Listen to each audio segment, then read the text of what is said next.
Que Dieu vous bénisse. Vous savez, je peux venir à l'église, bien que le temps d'adoration et de louange, tu as déjà pris ta part. Amen, amen.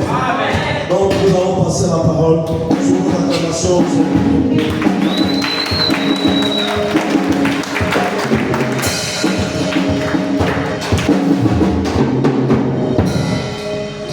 Alléluia. Merci, merci. Éternel Père de Tout-Puissant, Abba, merci pour ton amour, pour ta fidélité. Merci parce que toi, tu nous as rendu capable de faire partie de la grande famille des enfants de Dieu. Tu as permis que nous soyons ici ce matin. Pendant que d'autres se sont occupés d'autres choses, à toi la gloire. Ce n'est pas par notre force, mais c'est pas pour nous. Abba Père, nous sommes convaincus par la foi que tu es ici présent au début de ces moments. Nous prions le Jésus de Nazareth que tu continues à nous conduire. Le moment est arrivé, Père éternel, pour que nous puissions nous attablir. Ta parole qui est la vie, ta parole qui est la lumière, ta parole qui est la guérison, la délivrance. Abba Père, je m'efface complètement et je laisse la place à ton esprit. Prends le contrôle de ces moments. Pas à couper, afin que l'on soit glorifié dans le nom de Jésus. Amen. Nous allons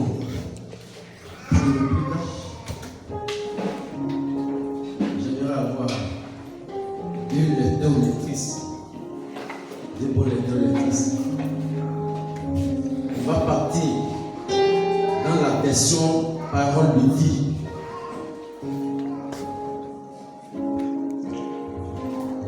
Première lettre. L'apôtre Jean, chapitre 5, verset 19 à 20. Et une deuxième personne va prendre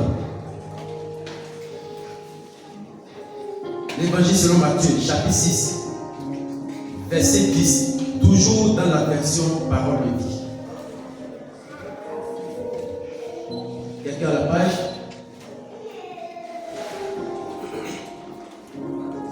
Jean chapitre 5, verset 19. Un Jean.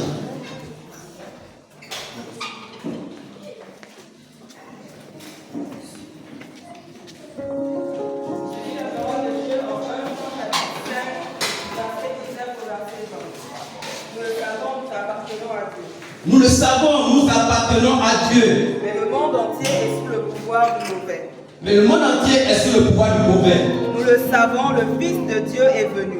Nous le savons, le Fils de Dieu est venu. Il nous a donné l'intelligence pour connaître le vrai Dieu. Il nous a donné l'intelligence pour connaître le vrai Dieu. Et nous restons unis au vrai Dieu par son Fils Jésus-Christ. Et nous restons unis au vrai Dieu par son Fils Jésus-Christ.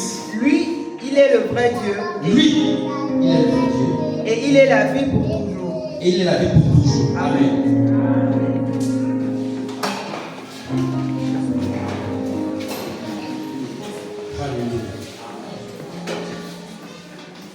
Bien aimé, j'espère que vous avez bien suivi. Je vais d'abord poser une question. Et qui est au pouvoir d'abord? Quel est le pouvoir qui nous dirige d'abord?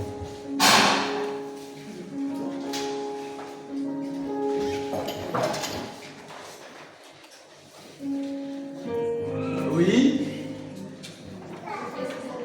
Le président qui? Olivier, merci. Donc, le Gabon tout entier est sous le pouvoir du président Oligui, n'est-ce pas? Ça veut dire que le président Oligui, c'est lui qui décide de la vie publique. En quelque sorte, c'est lui qui nous gère. On est d'accord? S'il veut, il peut dire désormais, on change les jours. Samedi, dimanche, on travaille. Et lundi, mardi, on reste à la maison. on les remplace comme samedi dimanche. Est-ce qu'on me comprend? Pourquoi? Parce qu'il a le pouvoir. Alléluia. La preuve en est que avant, toutes les administrations travaillent matin et soir.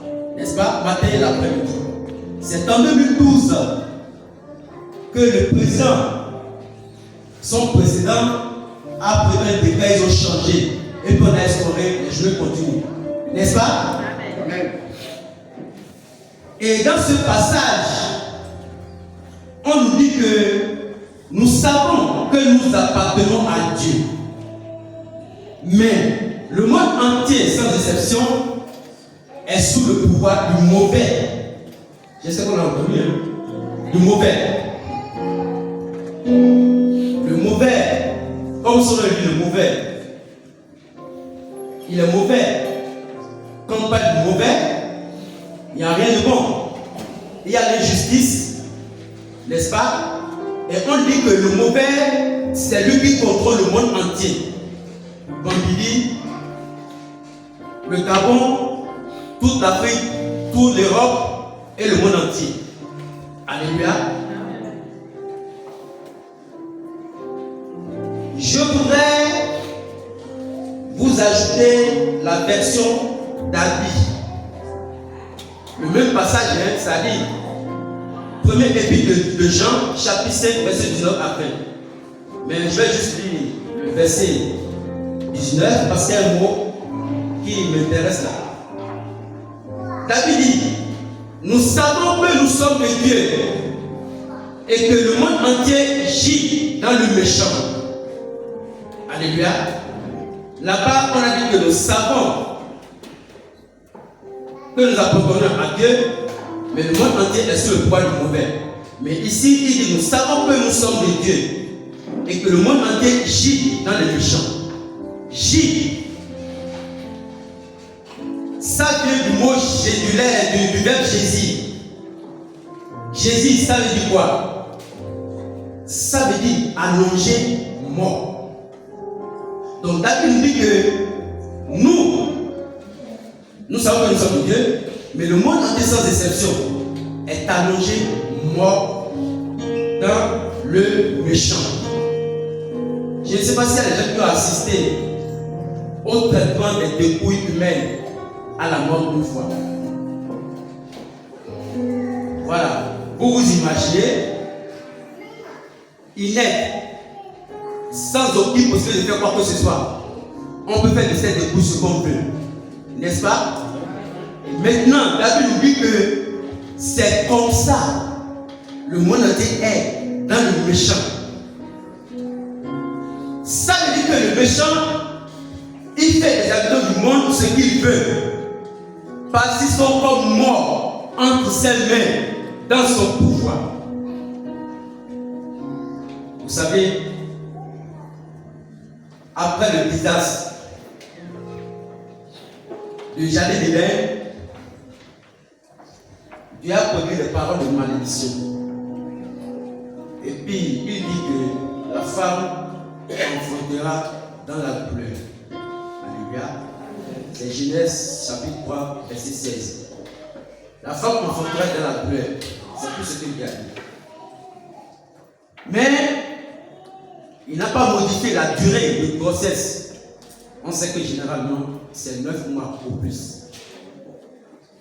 Mais, depuis des décennies, on peut assister à une femme qui est enceinte qui va jusqu'à 15 mois avant d'accoucher. On peut assister, bien aimé, à une femme qui est intellectuelle. Il a tout ce qu'il faut pour avoir une famille. Elle est régulièrement mariée. Elle a une quarantaine, peut-être plus. Mais elle n'a jamais connu de fausse couche. Elle n'a jamais connu le retard, comme on le dit. On peut aussi avoir un homme qui est père de famille. Dieu dit, l'homme mangera à la sueur de son front. Le gars se tue pour le travail. Et à la fin du mois, quand il prend son salaire, il a une famille, il part pour aller prendre son salaire. Quand il sort de la banque, il rentre au bar. Et quand il revient à la maison le soir en venant, il achète 1 kg, 2 kg de dindon ou bien des herbes avec un petit sac de riz Madjangou, pas le parfumé, hein. Et quand il rentre, c'est le jour là que la famille peut manger. Dès le 3e jour déjà, ils sont remis entre les mains de leur maître. Il n'y a plus de nourriture. Et le monsieur même lui-même, après 3 jours, c'est lui qui demande encore le bon de 500 francs. Vous pensez que c'est normal? Est-ce que c'est lui qui a fait les choses ici? Non. L'école primaire, c'est 5 ans. Mais vous allez voir un enfant qui a commencé bien et après, il fait 12 ans, 13 ans à l'école primaire là. Comme un chef de canton, il s'assoit, il ne bouge plus. Ses condisciples ont déjà le BPC, mais lui est toujours là. Vous pouvez voir un autre enfant intelligent, il commence bien, dans les 5 premiers souvent, jusqu'au cas de. Il part en 6e, et de passer de 6e en 5e, un jour il se lève, il dit que lui peut aller à l'école. Au vu eux aussi des parents, sans aucun pouvoir. Et les parents le regardent comme ça. Est-ce que c'est normal? Vous pouvez savoir un homme intellectuel qui travaille. Il est dans l'administration publique. Il n'a pas moins d'un bâton comme salaire. Véhiculé, logé. Il ne paie ni électricité ni eau. Et pendant 20 ans, il ne peut pas montrer 100 mètres carrés de terrain comme propriété. Est-ce que c'est normal? Non. Vous allez aussi voir une femme bien aimée, belle, responsable. Rien ne lui manque. Mais malheureusement, elle ne sait jamais dire non à un homme.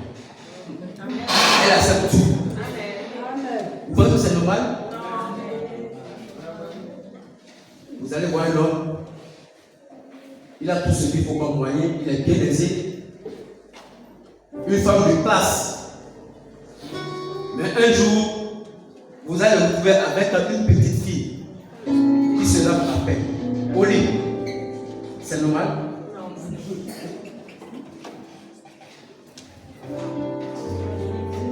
Toutes ces choses, ce n'est pas normal. Pourtant, les gens le vivent sur notre tête ici là.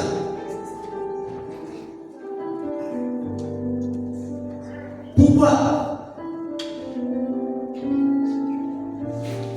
Pendant qu'il y a une femme qui a une quarantaine, qui a tout ce qu'il faut et qui n'a jamais à avoir un retard, vous pouvez avoir une jeune fille de 14 ou 15 ans, bien aimée. Elle a déjà une activité sexuelle active avancée, parfois avec de petits enfants. Vous voyez un couple, vous rentrez chez eux, la maison est remplie de petits enfants. Et les mères ne font rien, les hommes ne font rien. Est-ce que c'est l'œuvre de Dieu? Tout ça, ce n'est pas normal. Pendant qu'une femme est mariée, elle a tout ce qu'il faut comme moyen pour avoir une famille, de la part. Mais de l'autre côté, à l'opposé, vous avez une femme qui a 8 gosses. Chaque gosse avec son enfant, avec son père. Est-ce que c'est normal? Et il y a même parmi les pères de ces gosses que aucun parent n'a jamais connu. Ce sont autant de choses bien aimées qui ne sont pas normales mais qui sont réels dans notre vie. Pourquoi? Parce que le monde gît dans le méchant. C'est lui qui a fait les choses ainsi. Les gens sont en esclavage. Le méchant, c'est lui qu'on appelle encore le malin, le diable, le Satan, le serpent ancien. Ça veut dire quoi? Nous sommes ici dans son champ, dans sa zone d'influence, qu'il gère comme bon lui semble. Mais est-ce que les habitants du monde entier sont condamnés à subir tous les désagréments de ce méchant? Je crois que non. Il y a une issue.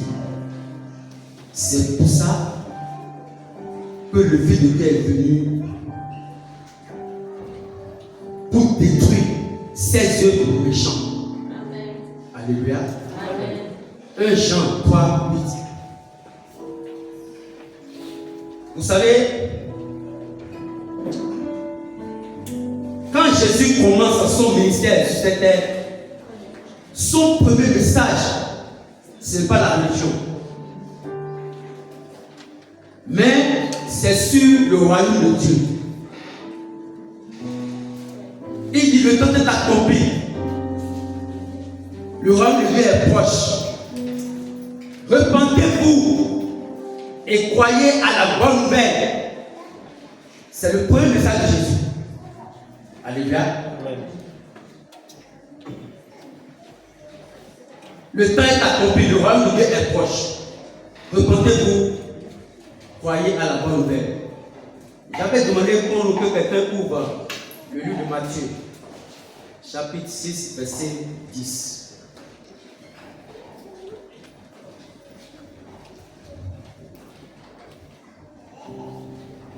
Matthieu 6, 10. Version en parole de. C'est grand. En parole de. Oui, dis-le, allez-y.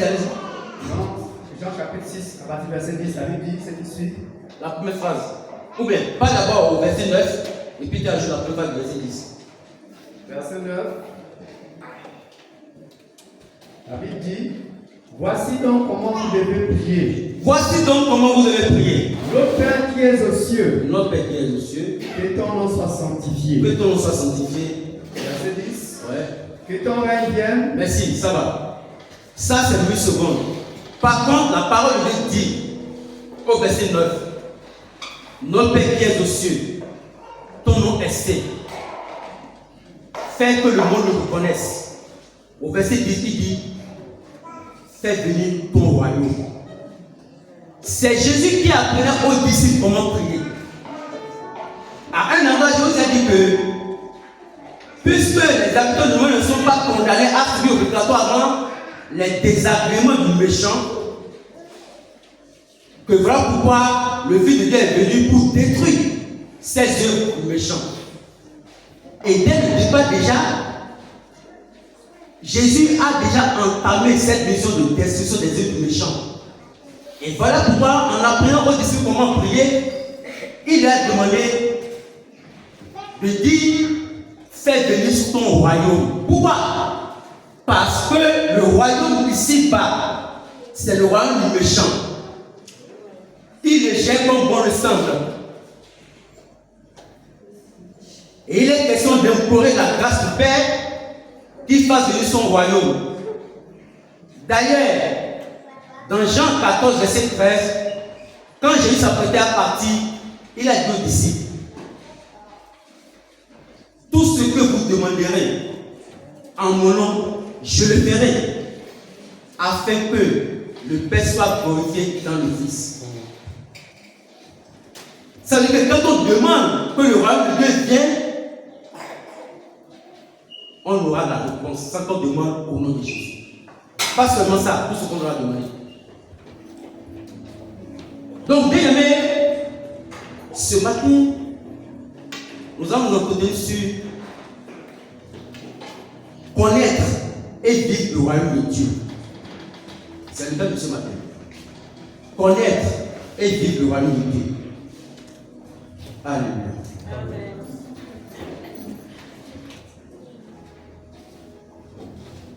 Donc, comme je le disais, vous savez, le royaume de Dieu est le cœur du message de Jésus. Le royaume de Dieu, c'est la matrice du message de Jésus. Tout ce qu'on peut dire, le but, c'est le royaume de Dieu. Alléluia. Le comprendre, bien aimé, c'est comprendre pourquoi Christ est venu et comment nous devons vivre aujourd'hui. Nous avons un enseignement sur la vie chrétienne. Comment vivre la vie chrétienne sur terre. Ça va avec ça. Comprendre le royaume de Dieu, c'est comprendre pourquoi Christ est venu et comment nous devons vivre. Alléluia. Il y a aujourd'hui beaucoup de doctrines qui prêchent d'autres messages. Des messages différents au message de Jésus. Les assemblées sont émaillées aujourd'hui, des messages émaillés de messages de prospérité. Et ça draine la foule. Je ne suis pas contre la prospérité. Nous sommes encore sur terre, je vais avoir une vie. Une bonne vie. La voiture, belle voiture, tout ça, c'est pas mauvais, bien aimé. Mais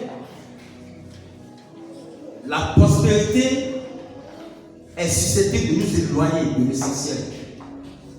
Elle est susceptible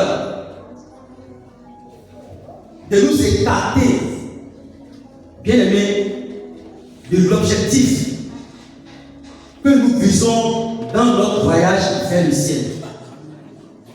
Alléluia. Quand Jésus était venu sur terre, bien aimé, en fait, c'était un roi. Il était venu comme un roi. Mais le monde ne l'a pas connu comme tel. Le monde ne l'a pas accepté comme tel. À part le roi Hérode, qui a compris, sauf que lui-même, lui, il a vu plus en Jésus une menace de son royaume. Voilà pourquoi il a demandé qu'on tue les enfants. Alors que le royaume de Jésus est plus que ce que le roi Hérode imaginait. Alléluia. Et bien aimé ce matin au nom de Jésus, nous allons comprendre le royaume de Dieu. Qu'est-ce que le royaume de Dieu? Vous savez, on a entendu parler de beaucoup de royaumes. Le royaume de Babylone, c'est un pays, c'est géographique. On a entendu parler de, même à nos jours, on parle du royaume du Danemark, c'est un pays. Et chez Belgique, c'est un pays. En temps, on a parlé du royaume de Dahomey, qui aujourd'hui est Bénin, depuis le Bénin. Tout ça, ce sont des pays. Mais le royaume de Dieu, bien aimé, ce n'est pas un pays géographique. Le royaume de Dieu, c'est le règne de Dieu. C'est son autorité et sa volonté manifestée dans la vie des hommes. Vous voyez déjà qu'il y a un changement très important. Frère, lisez-nous rapidement Luc chapitre 17, verset 20. 20 à 21. Luc chapitre 17. Verset 20 à 21. Luc 17, verset 20 à 21. La Bible dit ce qui suit. Les pharisiens demandèrent à Jésus quand viendrait le règne de Dieu. Il leur répondit: le règne de Dieu ne vient pas de la manière à frapper les regards. On ne dira point il est ici ou il est là, car voici le royaume de Dieu est au milieu de vous. Alléluia. Donc les pharisiens demandaient à Jésus que le royaume de Dieu, le royaume de Dieu, quand est-ce qu'il viendra? Et il a répondu aux pharisiens que le royaume de Dieu ne vient pas de manière à faire du bruit en quelque sorte. Le royaume de Dieu ne vient pas de manière à avoir le cortège comme on le voit. Le royaume de Dieu ne fait pas de tapage. Et on ne dira pas, il est ici, voici qu'il est là-bas, car le royaume de Dieu est déjà au milieu de vous. Alléluia. Vous savez, on a crucifié Jésus. Est-ce que vous savez que ce acte de crucifixion a facilité le royaume de Dieu qui est désormais actif parmi les enfants de Dieu? Amen.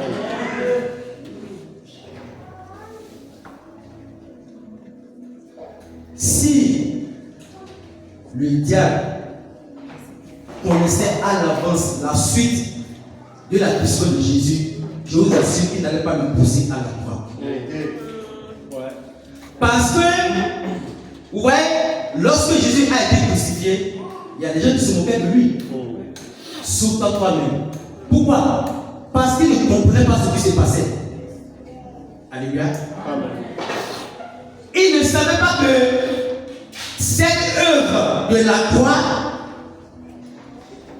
était une clé qui déverrouille toutes les condamnations sous le méchant. Alléluia. Amen. Donc, cette œuvre de Jésus à la croix, bien aimé, a déclenché ce royaume qui est désormais actif parmi les saints que vous êtes, les chrétiens. Alléluia. Amen. Donc Jésus, il est le roi des rois. Il n'est pas seulement le roi, mais il est le roi des rois. Amen. Il règne.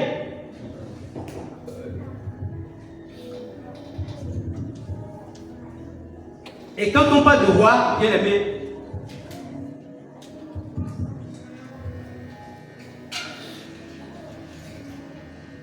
quand on parle de roi, on parle de quelqu'un qui a le pouvoir. Celui qui commande et tout le monde est sous sa puissance. Il domine toutes choses. Et quand on parle du royaume de Dieu, bien aimé, on parle de la puissance de Dieu. Quand on parle du royaume de Dieu, on parle de la délivrance. Quand on parle du royaume de Dieu, on parle du salut. Quand on parle du royaume de Dieu, bien aimé, on parle du cancer qui désormais peut être guéri. Ouais. Quand on parle du royaume de Dieu, bien aimé, on parle d'une femme qui a été déclarée stérile, mais qui désormais peut affronter grâce à la puissance du royaume de Dieu. Quand on parle du royaume de Dieu, bien aimé, on parle de la femme chez qui on a enlevé les trompes. Elle était normalement correcte selon les médecins, mais grâce à la puissance du royaume de Dieu, elle peut affronter et le royaume de Dieu est puissant. Tout ce qu'il te faut, bien aimé, tu pourras l'avoir grâce au royaume de Dieu. Ta destinée, tu peux l'avoir grâce au royaume de Dieu. Même si il avait été déjà déclaré que dans votre famille, on n'évolue pas. Mais grâce au royaume de Dieu, toi tu vas évoluer. Amen. Bien aimé, il faut noter ce matin que le royaume de Dieu dépasse la maison. Le royaume de Dieu, ça dépasse la maison. Le royaume de Dieu, ça dépasse la présidence. Regardez,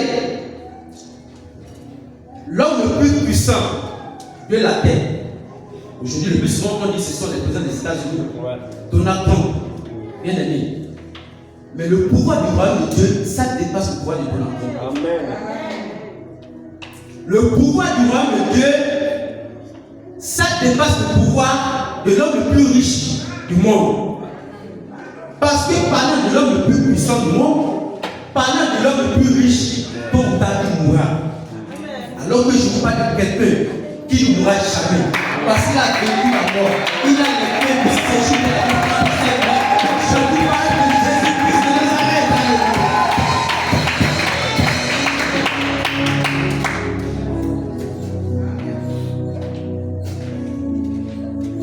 Si le royaume de Dieu est un règne, comme je l'ai dit, bien aimé, si le royaume de Dieu c'est le règne de Dieu, alors une question pertinente se pose. Comment y entrer? Alléluia. Amen. Parce que j'ai dit que le royaume, c'est là où le roi règne. Mais ici on a dit que le royaume de Dieu, ce n'est pas comme un pays géographique. Mais si c'est le règne de Dieu, comment y entrer? Donc, si vous voulez que nous fassions comme un plan, ceux qui notent, d'abord là où j'ai défini le royaume de Dieu, vous pouvez mettre grand A ou B1. Ici, vous mettez grand B ou B. Comment entrer dans le royaume de Dieu? Comment entrer dans le royaume de Dieu? On n'entre pas dans le royaume de Dieu parce qu'on vient d'une famille très riche. On n'entre pas dans le royaume de Dieu parce qu'on appartient à une famille puissante. On n'entre pas dans le royaume de Dieu parce qu'on prêche ici tous les dimanches.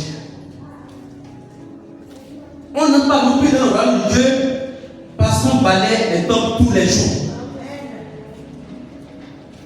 On n'entre pas dans le royaume de Dieu, bien aimé, parce qu'on achète des médicaments de l'orphelin. On n'entre pas non plus dans le royaume de Dieu, bien aimé, parce qu'on prend en charge les besoins de l'Église.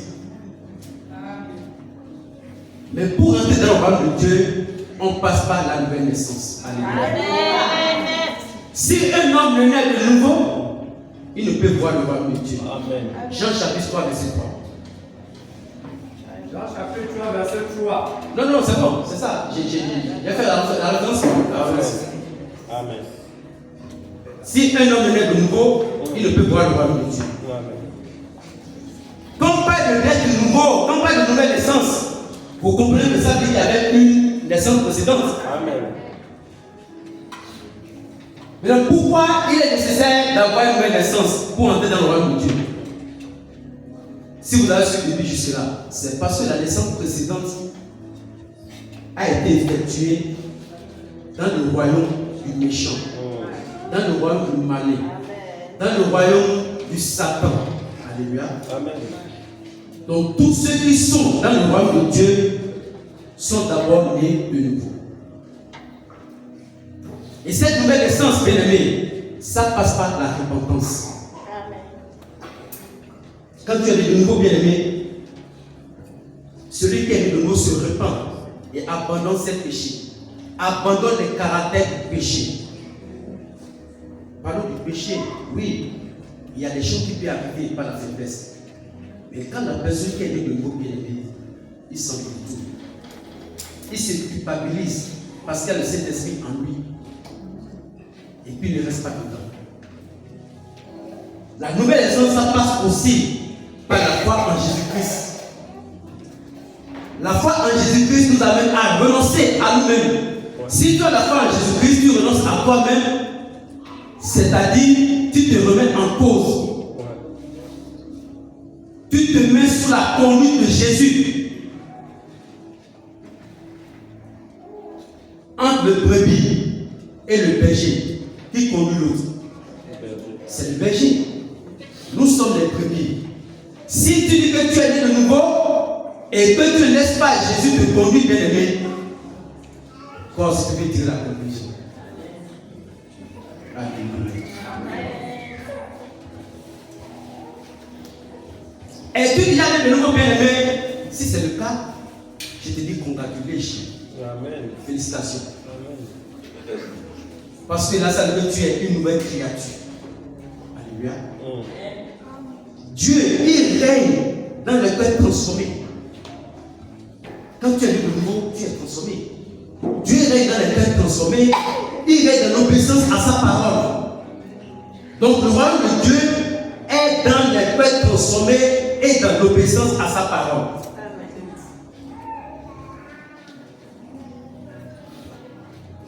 Tu ne peux pas être né de nouveau et et tu es encore esclave de la pornographie.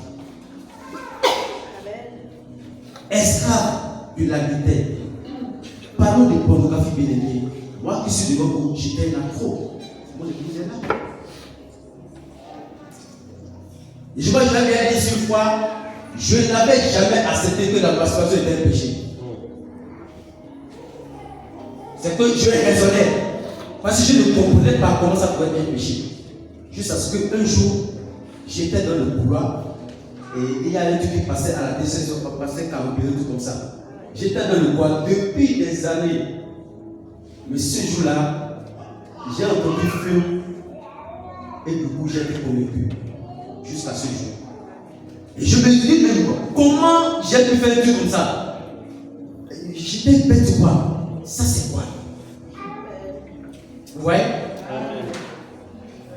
Donc tu ne peux pas aimer de nouveau et tu es encore esclave de la pornographie. Pose-toi des questions. Cherche Dieu. Il va t'aider. Alléluia. Il va t'aider, je t'assure, tu vas sortir de là. Parce que Dieu se laisse trouver par celui qui le cherche. Amen. Le royaume de Dieu, bien aimé. Si tu as encore la vie d'adultère, tu trompes ta femme comme tu veux, bien aimé. Alors que tu dis que tu es né de nouveau, alors tu ne vis pas encore le royaume de Dieu. Parce que le royaume de Dieu, ce n'est pas une affaire de parole, mais une affaire de puissance. Le royaume de Dieu, c'est la puissance de Dieu. 1 Corinthiens 4, verset 2. C'est une référence. Alléluia. Vous savez, le royaume de Dieu, c'est le seul royaume, à ma connaissance, que j'ai vu, il est mobile. Et dans sa mobilité, bien aimé, c'est-à-dire, il transforme sous son autorité. Rien ne change. Alors que les autres royaumes, si on prend par exemple le président du Congo, s'il vient au Gabon, il ne peut pas soumettre les institutions du Gabon à sa volonté. Possible. Alors qu'il est président, non? Par contre, mais ils ne sont pas même, encore même le président des États-Unis, le plus puissant qu'on dit. Parce qu'ils sont comme le plus puissant du monde. Il ne peut, même s'il vient au Gabon, il ne peut pas, par exemple, décréter que non, à partir de maintenant, tel jour ne travaille pas. Il ne peut pas. Non. Parce qu'ici, ils n'ont pas la plénitude de son autorité. Alors que le royaume de Dieu, il a quitté le ciel. Il vient sur terre. Il a son autorité.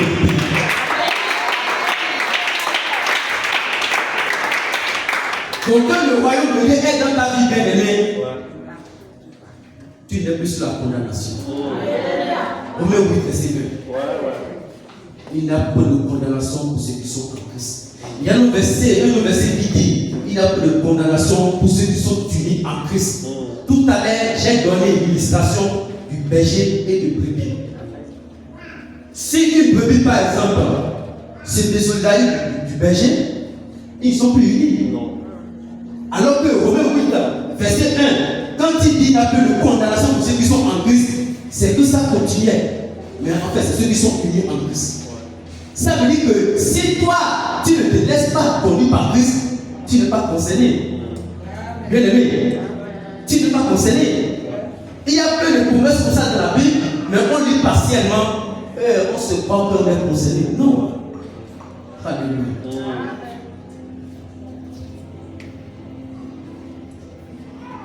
Entrer dans le royaume de Dieu, bien aimé, c'est laisser Christ régner sur notre vie. C'est chercher la volonté de Dieu avant toute décision, comme les chrétiens le font. Le Seigneur vous parle ce matin, bien aimé. Amen. Afin que nous revoions notre position. Si, comme certains pensent que non, puisque j'ai été baptisé, c'est suffisant, je peux provoquer les sorciers. Tu te trompes, bien aimé. Tu te trompes. Ils vont te balancer comme le ballon. Tu ne comprendras rien. Ce serait possible, bien aimé, de prendre autorité de régner si tu laisses Jésus diriger ta vie. Amen. Et le royaume de Dieu est en toi.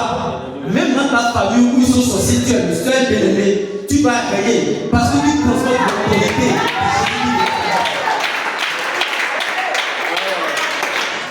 Amen.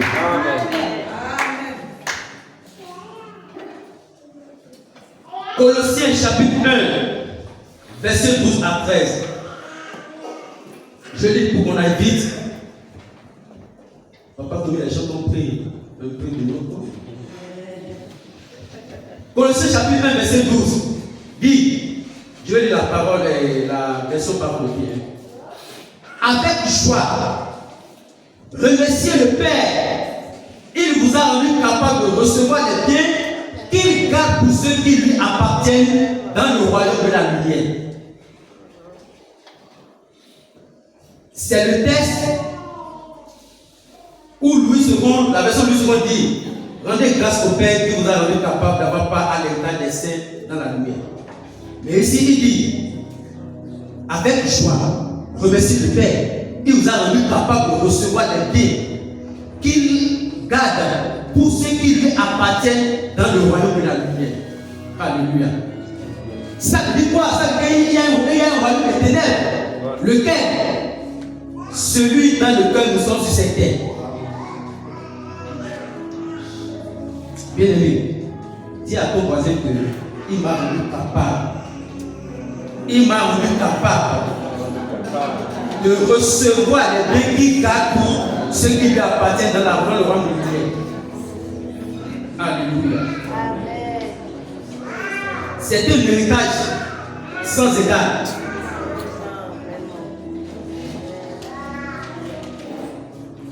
Maintenant, si tu as rendu capable, bien aimé, de recevoir les biens qu'il garde pour ceux qui lui appartiennent,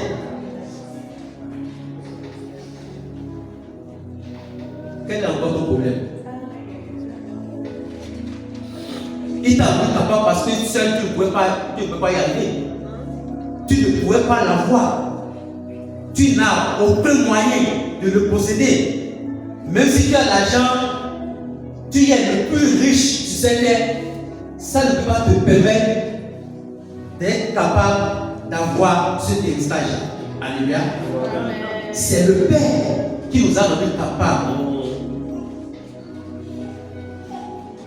Le verset 14 dit, le verset 13 dit, il nous a arrachés au pouvoir de la nuit et il nous a fait passer dans le royaume du Fils très aimé. Alléluia. C'est qu'il ne s'est pas contenté, bien aimé, de te rendre capable d'avoir quoi à cet héritage, à ces biens qui gardent ceux qui lui appartiennent dans le royaume de lumière, mais il t'a fait passer dans le royaume de son Fils très aimé. Vous savez, je me rappelle, quand je faisais les déplacements avec ma mère au Bénin, quand on part au Nigeria, la plupart du temps, quand vous allez à la frontière, vous ne pouvez pas continuer seul. Il faut les gens, n'est-ce pas, les gens qui connaissent la route, pour vous amener jusqu'à un lieu sécurisé. Et c'est ce que Dieu le Père nous fait. Il nous a arrachés du royaume de la puissance des ténèbres et nous a amenés jusque dans le royaume de la lumière. Un endroit où les puissants de nos familles ne peuvent plus nous atteindre. Un endroit où les géants de nos familles n'ont plus le pouvoir sur nous. Un endroit où plus rien ne peut nous arriver. Un endroit où nous sommes en sécurité en Christ. Amen. Qui suis-je pour avoir part à cet héritage? Moi qui ai été conçu et né dans le péché, moi qui ai été sous la domination des ténèbres, c'est ma vie en Christ qui a tout changé. Parce que toute cette puissance me contrôlait. Ils me disaient tout ce que j'allais faire. Ils ont fait des proclamations sur la vie de tous les membres de la famille. Et grâce à Jésus-Christ de Nazareth, J'ai été escruté. Alléluia. On escrute, j'ai été escruté. Et moi, je vais dans le royaume de Dieu.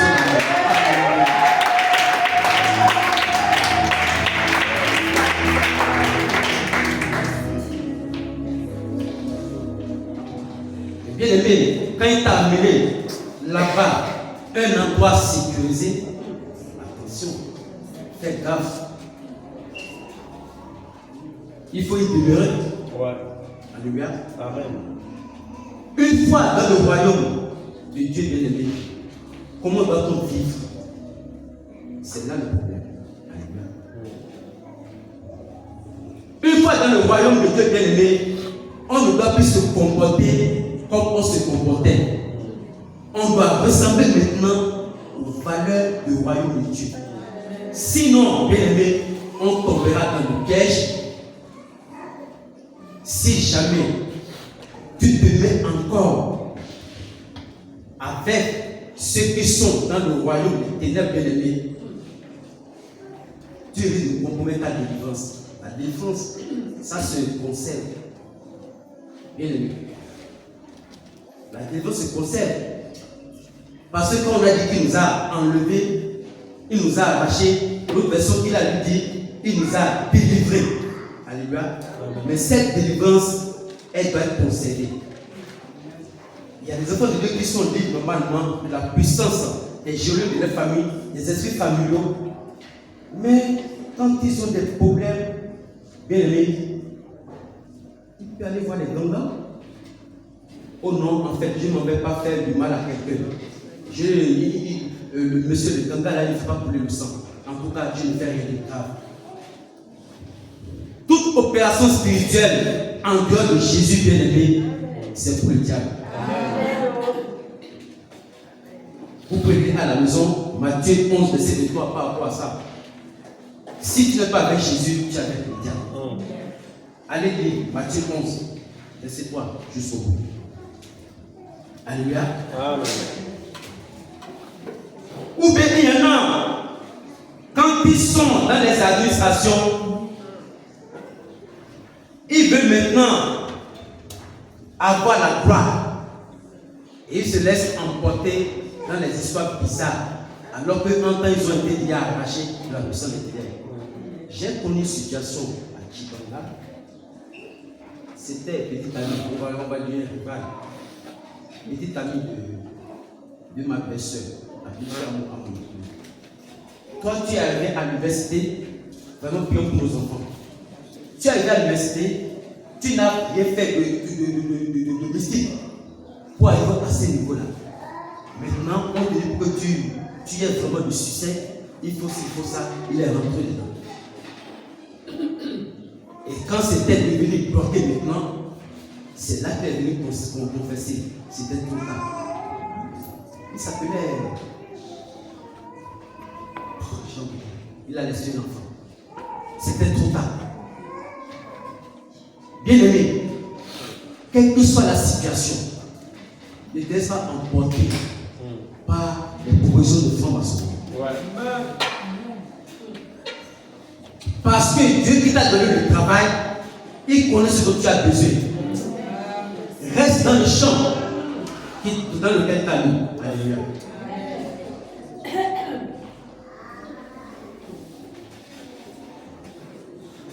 Deux Corinthiens 6, 14 nous dit, n'allez pas avec ceux qui ne croient pas en Dieu. Amen. Vous ne pouvez pas vivre ensemble. Amen. Ce qui est juste et ce qui est contraire à Dieu, est-ce que cela va ensemble? Amen. Est-ce que la lumière va avec la nuit? Tu es bien justifié par le sang de la nuit, bien aimé. Il faut y aller avec les gens là. Fais attention. Alléluia. Amen. Est-ce que Christ peut être d'accord avec Satan? Ça, c'est le verset 15 de 2 Corinthiens chapitre 6. Est-ce que Christ peut être d'accord avec Satan? Est-ce que le croyant peut aller avec celui qui ne croit pas en Dieu?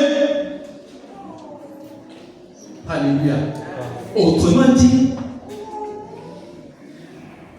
tu sais, toi, tu es l'ambassadeur de Christ sur cette terre. Et celui qui est dans les ténèbres, il est un agent du diable. Il y a des chrétiens qui sont quand même orgueilleux, l'orgueil de foi. Ils veulent non, bon, ils veulent leur bandage, moi je suis vraiment, j'ai le Saint-Esprit, même si je vais avec eux, je ne peux jamais reconnaître, mais tu es quand même là. Tu participes, bien aimé. Vous savez, de la même manière où quand on fait la prière, quand le Saint-Esprit est là, ça impacte les gens. C'est pareil, l'esprit du diable impacte les gens là-bas, mais tu es dans le milieu. Même si tu n'as rien bien aimé, mais tu as déjà ouvert une porte. Donc on va te suivre progressivement. Après tu ne reprendras rien dans ta vie. Sortez au milieu d'eux, c'est ce que Jésus dit. Alléluia. Il faut s'accrocher à la parole de Dieu. Ceux qui le font, qui disent que bon, ils sont et puis ils font l'orgueil, c'est l'ignorance de la parole de Dieu. Comment on est croyant et chrétien, on va encore ignorer la parole de Dieu. La parole de Dieu, c'est notre nourriture. La parole de Dieu, elle est une lampe à nos pieds. Osée 4, verset 6 dit, mon peuple meurt parce qu'il ne me connaît pas. Ça, je ne sais pas arrêter là. Il dit, vous n'avez pas voulu me connaître, c'est pourquoi je ne veux plus que vous. C'est Dieu qui est en train de parler. Vous ne serez plus mes maîtres, mes prêtres. Vous ne serez plus mes prêtres. Le prêtre ici, c'est quelqu'un qui a reçu le mandat de Dieu sur la terre. Il dit, vous ne serez plus ceux-là mandatés par moi. Vous avez oublié l'enseignement de votre Dieu. Alors, à mon tour, j'oublierai vos enfants. Même ici, le plus souvent, quand on lit ce passage-là, on s'arrête seulement que mon peuple périt par faute de connaissance. C'est une longue phrase. Tout ce que j'ai dit là, c'est le même verset. Alléluia. Que le Seigneur nous ait bénis. C'est en Jésus-Christ qui a la vraie liberté. Toi, les valeurs du royaume de Dieu. Vous savez, le royaume de Dieu fonctionne avec des valeurs différentes de celles du monde. Le royaume de Dieu, ce n'est pas de manger et de boire, mais c'est la justice, la paix, la joie par le Saint-Esprit. Les valeurs du royaume, c'est la justice, bien aimé. Il faut vivre selon la volonté de Dieu. Parce que dans la volonté de Dieu, il y a la justice. Toi, tu es enfant de Dieu chrétien de nouveau. Tu es dans l'administration publique peut-être. Comme un pasteur l'a dit la dernière fois quand les femmes étaient à l'Assouville. Il est dans l'administration publique. Et maintenant, le poste où il est, après une durée donnée, on fait, ils accèdent à une promotion. Mais il n'a pas encore atteint cette durée-là. Maintenant, on lui propose. Lui, il a dit non, qu'il va demander d'abord à son Dieu. Il parle à la maison, il doit écrire. Et quand tu reviens après, quand on est en train de lui harceler, il dit non, mon Dieu a dit c'est moi, c'est lui qui donne l'élévation. Mon Dieu m'a dit c'est moi qui donne la promotion. Alors qu'il y en a, ils sont enfants de Dieu, bien aimés.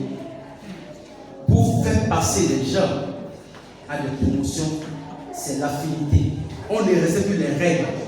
Si tu es comme ça, le royaume de Dieu n'est pas dans ta vie.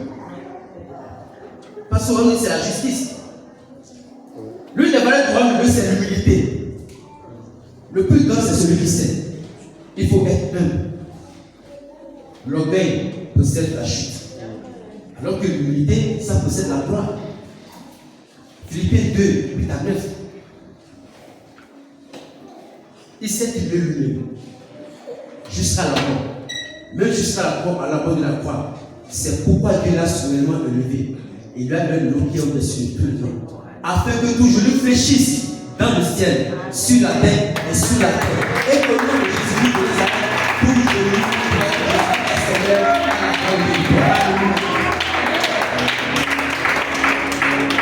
Le modèle par excellence de vérité de Jésus.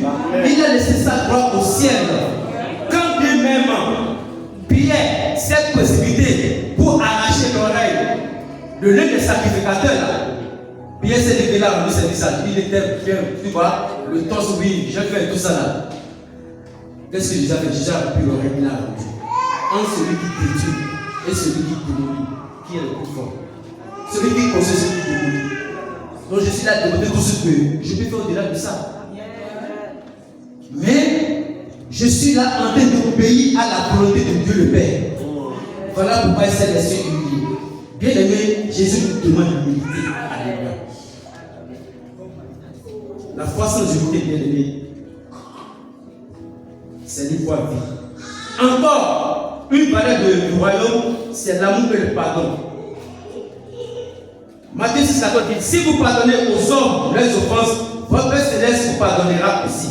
Nous le citons, bien aimé. Mais parfois, dans des situations où, là, ce qui m'a fait là, je ne vais jamais le pardonner. Ouais. Parfois, il y a même les enfants de Dieu qui traitent les gens en justice. On emprisonne même les gens. Je vous assure, ce n'est pas les valeurs du royaume de Dieu. Nous sommes dans ce monde, mais nous ne sommes pas de ce monde. Romains 12, verset 2. Ne vous conformez pas au siècle présent.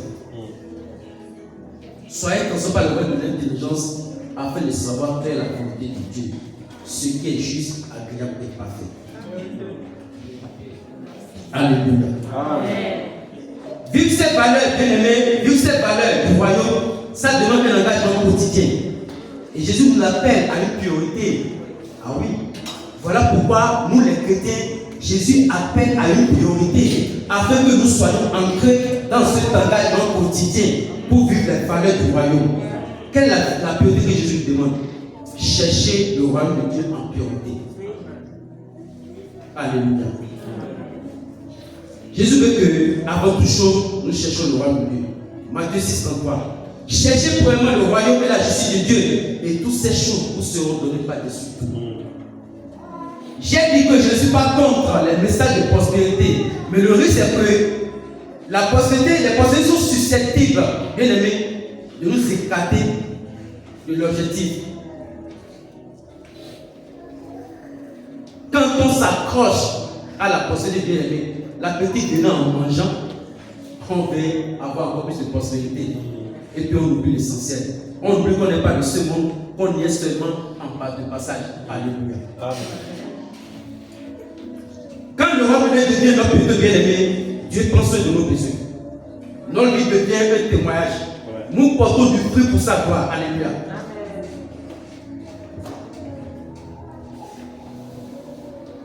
Luc 11, 20 dit ceci. Mais si ce n'est pas le droit de Dieu que je chasse les démons, le royaume de Dieu est donc venu vers vous. C'est que Jésus, son éditoire, on ne le connaît pas comme, on ne croit pas en lui. Mais il a chassé des démons, ils ont vu comme ça, ils ne pouvaient pas dire cela. Et il lui a dit, si ce n'est pas le nom de Dieu, pas le droit de Dieu, je chasse les démons. C'est ça que le royaume de Dieu. On a financé les années chrétiens. Ordonné aux démons ici qui ont parlé, même au district. Donc si c'est au nom de Jésus que M. Zahir, que nous voyons ici avec que nous vivons, chasse les démons, ça veut que le royaume de Dieu est ici à Bangui. Le royaume de Dieu, il est là au milieu de tout. Alléluia. Amen. Verset 22 dit, lorsque l'homme fort et bien armé garde sa maison, ce qu'il possède est en sécurité. Ouais. D'après vous, c'est qui l'homme fort qui possède une armée sûre? C'est qui? Qui peut donner la réponse, s'il vous plaît? Hein? Ah non. Hein? On dit l'homme fort, d'accord? Bon, je vais vous décourager, je vais vous décevoir. On dit l'homme fort. Mais l'homme fort dont il s'agit ici, quand on fait référence à le premier texte qu'on a vu là, on a dit que le monde entier est sous le pouvoir. C'est quoi cette arme-là qu'il utilise? Et puis il est sûr de ce qu'il est en train de faire. Ce sont les maladies, la stérilité, l'adultère, le manque du travail, le manque du mari, la stérilité, tout ça là. Alléluia. Il a ces armes-là et puis il est sûr pour garder les gens en captivité. Mais il y a une bonne nouvelle au verset 22. Mais si un plus fort que lui survient, il est doute, il lui enlève toutes ses armes dans lesquelles il se confère et il les distribue les secours à tout.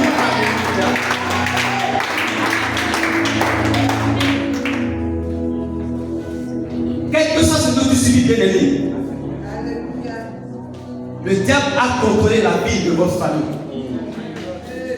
Mais si Jésus rentre dans ta famille, toi que tu ne peux pas enfanter, Jésus, il le dompte, il arrache ses âmes. Ainsi, il te donne ton enfant, il te donne ton mari, il te donne du travail, il te donne la vie.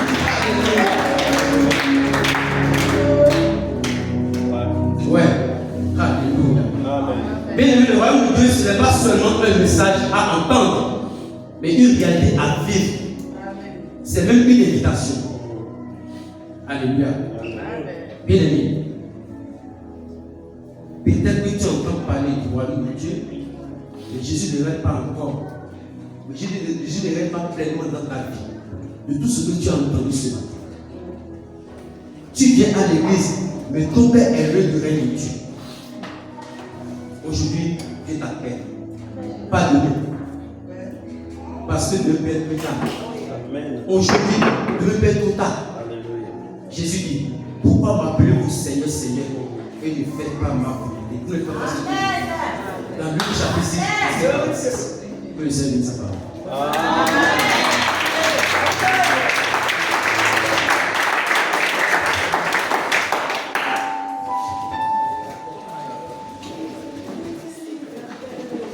Alléluia. Alléluia. Alléluia. Alléluia. Alléluia.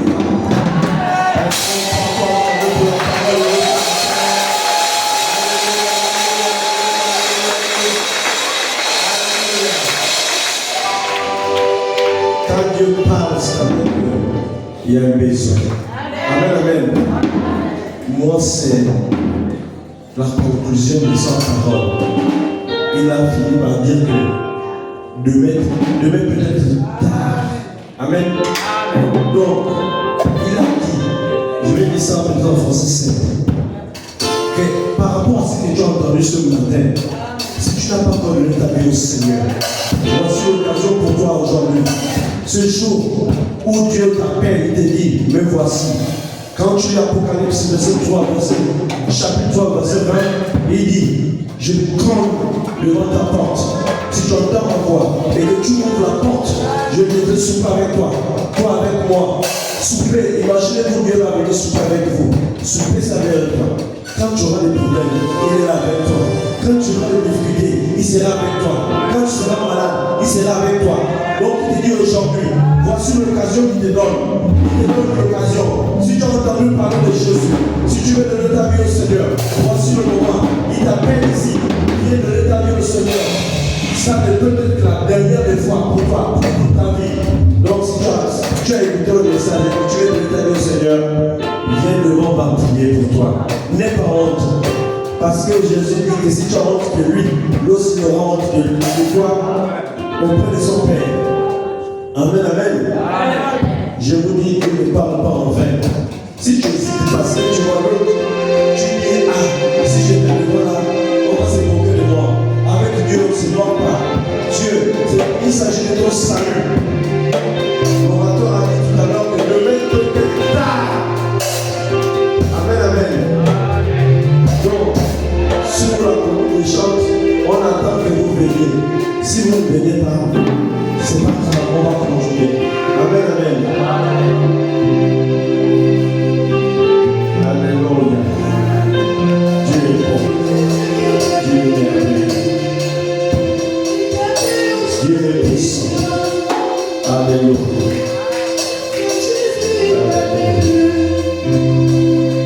Dieu t'appelle ce matin. Il veut que tu donnes ta vie. Tu es resté longtemps dans les ténèbres. Il n'y aura peut-être pas un autre jour comme celui-ci.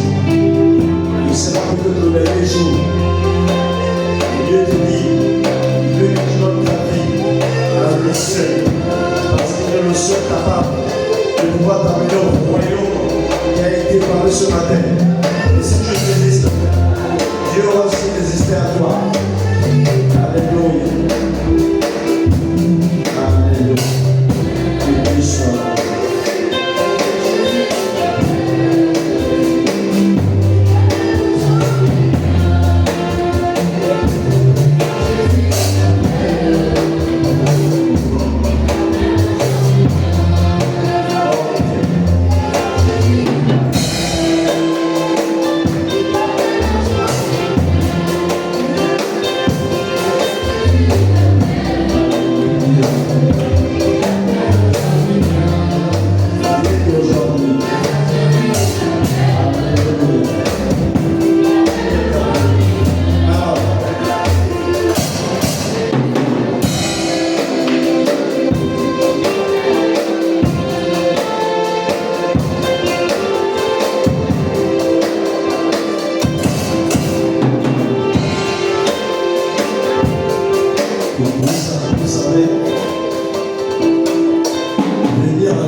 Amen, amen. On peut venir à l'église ici, mais on est vraiment à côté. C'est-à-dire que si, au-delà de ce que l'homme de Dieu a parlé, tu te rends compte que la vie que tu mets est contraire à ce qui a été dit aujourd'hui. C'est-à-dire que tu ne veux pas me dire que tu avais déjà accepté le Seigneur, mais de vivre, on parle de vivre le royaume, dans le royaume, c'est-à-dire que rester en conformité avec ce que Dieu nous demande de faire, et que tu abandonnes tout ce que tu faisais, aujourd'hui tu peux revenir devant, parce que Dieu veut faire quelque chose pour toi. Alléluia. Est-ce qu'on peut acclamer le Seigneur? Est-ce qu'on peut acclamer le Seigneur? Est-ce qu'on peut acclamer le Seigneur? Dieu parle de manière ou d'autre. Dieu a parlé ce matin. Si tu viens souvent à l'église et que tu ne te conformes pas à sa volonté et que ta manière de vivre ne reflète pas la vie du Seigneur, la vie en Christ, voici l'occasion pour toi de venir, de mettre le nom compris pour toi, parce que Dieu a besoin que tu changes de vie. Dieu a besoin que tu donnes le cœur, que tu donnes le cœur pour que tu changes. Dieu veut que tu l'acceptes comme sauveur le Seigneur et que tu le suives à jamais et à jamais et à jamais. Oh Père, merci encore.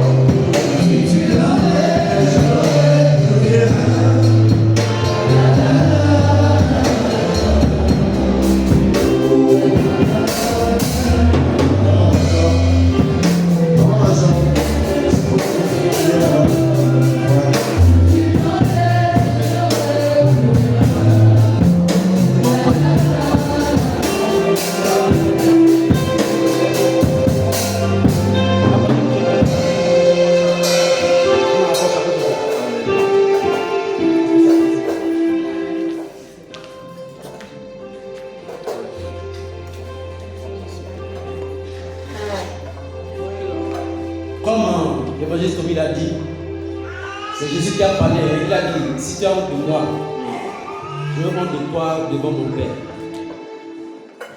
Donc, s'il y a des gens qui résistent encore, qui hésitent, c'est l'occasion. De tout ce qu'on a dit. Vous savez quoi ça dit? Tu viens à l'église, bien aimé, mais tu as compris ce matin que oui, tu ne vis pas le règne de Dieu. Tu viens à l'église, bien sûr, mais tu es loin du règne de Dieu. C'est le moment, c'est-à-dire, ce que tu veux faire ici, ce n'est pas pour les hommes. C'est que tu veux prendre un nouveau départ, en fait. C'est un engagement. On voit les hommes, mais c'est spirituel, en fait. Donc, s'il y a des gens qui résistent encore, on prend encore une minute, et puis on va prier. La parole de Dieu ne tombe pas par hasard.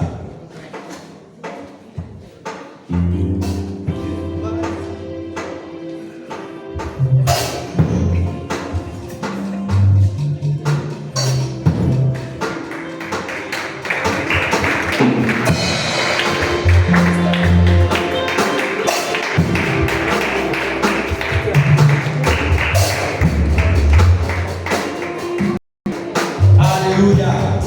Est-ce qu'on travaille le son peut à travers le son?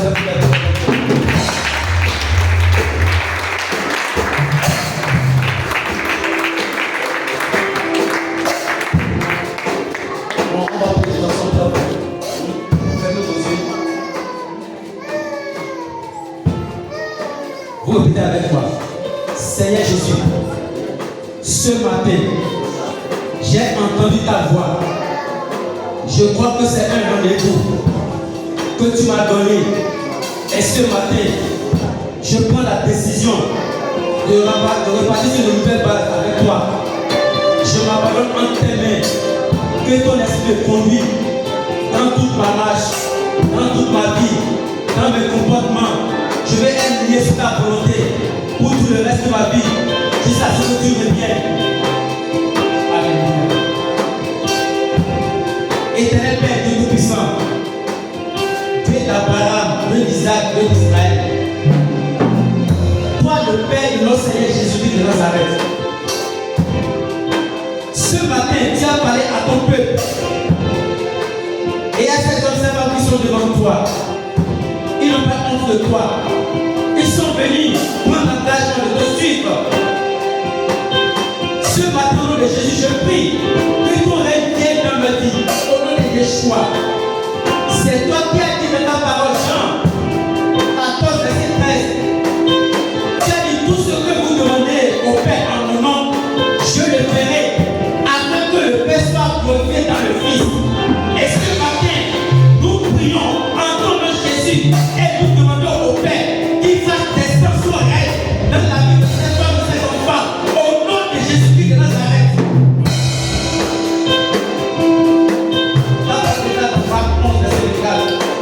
Que tout ce que vous demandez en priant, voyez que vous l'avez eu.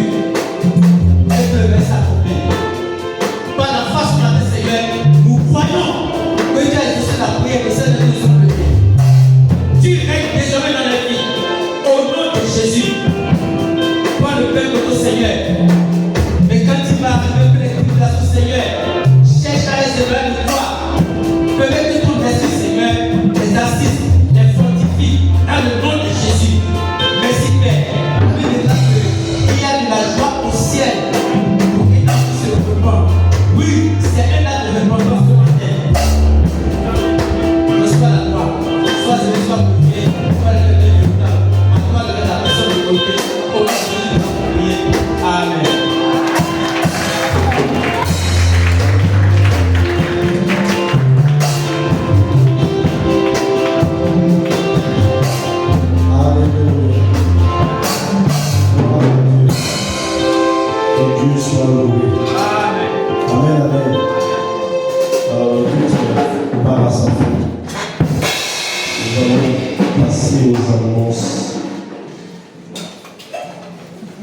Nous allons passer aux annonces.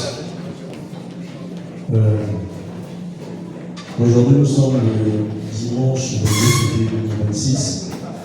La première annonce, c'est que Jésus revient bientôt. C'est l'annonce, un rappel. Et quand on dit souvent que bientôt Jésus revient,